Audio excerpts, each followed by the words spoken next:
Leaders of advanced economies are gearing up for the annual G7 meeting in Italy. Indian Prime Minister Narendra Modi is amongst the attendees who will depart for Italy to participate in the 50th G7 summit. Right. And Prime Minister Modi will attend the summit as an outreach country focusing on significant global issues impacting both the global south and the world at large. This will be Indian Prime Minister's first overseas trip after assuming office for a third consecutive term.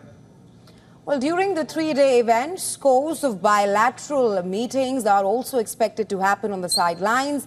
Indian Prime Minister will hold bilateral talks with his Italian counterpart, Prime Minister Giorgia Meloni, marking the second meeting after Meloni's visit to India back in March last year. U.S. President Joe Biden and Indian Prime Minister Modi are also poised for a potential meeting during the G7 summit, as revealed by America's National Security Advisor Jake Sullivan. While Modi's presence at the summit awaits formal confirmation from India, Sullivan expressed optimism about the leaders' chance to engage. He also noted that the dynamic scheduling of the summit leaves the specifics of their encounter uncertain. Well, in a year marked by wars in Europe and the West Asia, U.S. President and his Ukrainian counterpart, Volodymyr Zelensky, are also expected to meet today. According to the White House, the two leaders will sign a bilateral security deal at the summit focused on backing Kiev's fight against Russia's invasion.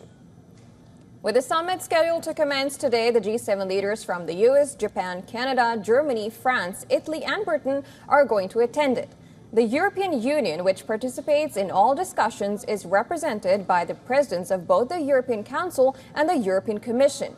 The host country also traditionally invites outside guests to join some of the sessions. Italy has thrown open the doors, and this year it will welcome Pope Francis, the King of Jordan, as well as the leaders of Ukraine, India, Brazil, Turkey, UAE, among many others.